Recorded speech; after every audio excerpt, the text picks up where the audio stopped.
नमस्ते। आज बात करते हैं एक ऐसे मनोवैज्ञानिक जाल की, एक ऐसे फंदे की जो अक्सर लोगों को उन रिश्तों में फंसा देता है जो उनके लिए बिल्कुल सही नहीं होते हैं।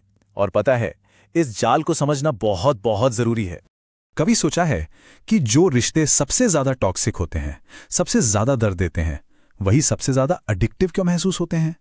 मतलब अजीब सवाल है ना, पर इसका जवाब साइकोलॉजी में छिपा है। और यकीन मानिए, ये जवाब शायद हैरान कर देगा। तो इसी पहेली को द एडिक्टिव रिलेशनशिप पैराडॉक्स भी कहते हैं। मतलब ऐसा होता क्यों है, जो चीज नुकसान पहुंचा रही है इंसान उसी की तरफ खिंचा क्यों चला जाता है। पर देखिए, ये सिर्फ कोई फीलिंग या एहसास नहीं है। इस अजीब सी कशिश के पीछे ना एक पक्का साइंटिफिक कारण है। और हाँ, इसका बाकायदा एक नाम भी है। और इसे समझने का सबसे अच्छा तरीका जानते हैं क्या है? एक इमोशनल स्लॉट मशीन के बारे में सोचिए। हाँ, बिल्कुल वही स्लॉट मशीन जो कसिनो में दिखती है।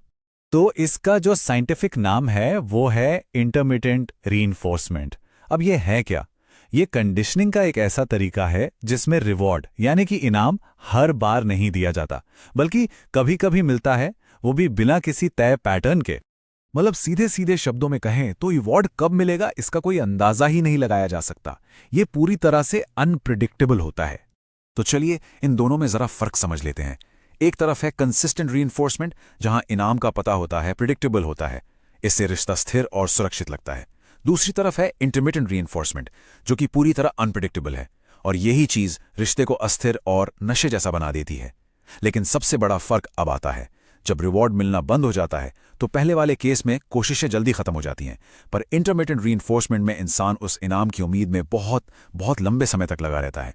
और बस यही अनप्रिडिक्टेबल इनाम किसी भी रिश्ते को एक इमोशनल स्लॉट मशीन बना देता है। इंसान बार बार वो लीवर खींचता रहता है, बार बार प्यार और अटेंशन पाने की कोशिश करता है, बस इसी उम्मीद में कि शायद शायद इस बार जैकपॉट लग जाए।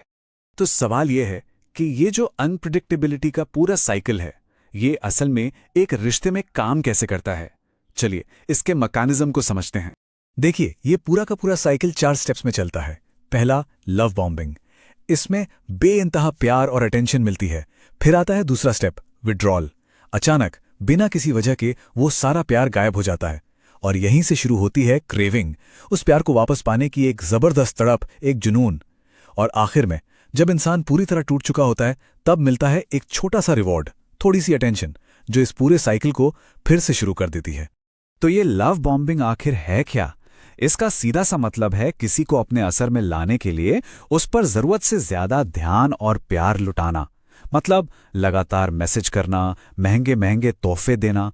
ये इस पूरे साइकिल का पहला और सबसे पावरफुल स्टेप होता है। अच्छा, अब ये सिर्फ बिहेवियर या व्यवहार की बात नहीं रह जाती।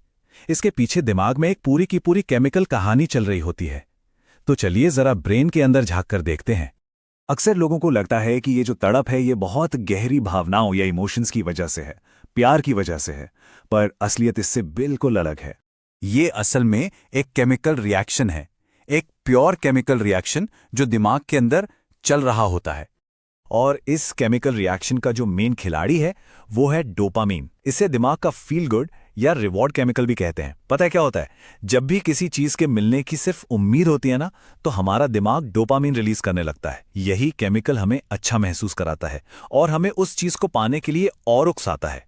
तो होता यह है कि दिमाग का जो रिवॉर्ड सिस्टम है ना, वो प्यार या अटेंशन की उस जीत के अनप्रिडिक्टेबल चांस का आदी हो जाता है।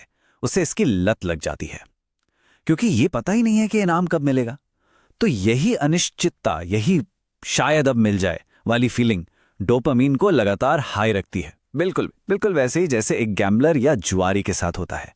और ये एक लाइन है जो इस पूरे सिचुएशन को शायद सबसे अच्छे तरीके से बयान करती है। ये प्यार नहीं है, ये प्रोग्रामिंग है। ये लाइन दिखाती है कि ये पूरी प्रक्रिया कितनी कितनी मैकेनिकल हो सकती है। तो अब आते हैं सबसे जरूरी सवाल पर। इस पैटर्न को पहचाना कैसे जाए? क्योंकि आखिर में जानकारी होना ही सबसे बड़ा बचाव है। इसके कुछ साफ साफ संकेत हैं जिन पर ध्यान देना बहुत जरूरी है। सबसे पहला, रिश्ते में एक्सट्रीम हाई और लो होना। कभी सब बहुत अच्छा, कभी एकदम खराब। दूसरा, मन में शांति नहीं बल्कि एक जुनून, एक ऑब्सेशन सा महसूस होना। तीसरा, सारा ध्यान और सारी एनर्जी बस उस प्यार को वापस जीतने में लगी रहती है। अक्सर लोग इस अनप्रिडिक्टेबिलिटी को पैशन या जुनून समझने की भूल कर बैठते हैं और आखिर में एक ऐसी फीलिंग आती है जैसे जैसे उस इंसान की लत लग गई हो। तो एक बात याद रखनी होगी, इस पैटर्न को सिर्फ पहचान लेना ही इससे बाहर निकलने का पहला और सबसे जरूरी कदम है। सिर्फ ये समझ जाना कि हो क्या रहा है, ये अपने आप में एक बहुत बड़ी ताकत है। और ये सब हमें एक बहुत ही गहरे सवाल पर लाकर खड़ा कर देता है। एक सवाल जो हर किसी को खुद से पूछना चाहिए। जो महसूस हो रहा है वो एक सच्चा कनेक्शन है या फिर सिर्फ उस इनाम को पाने की एक कभी ना खत्म होने वाली दौड़।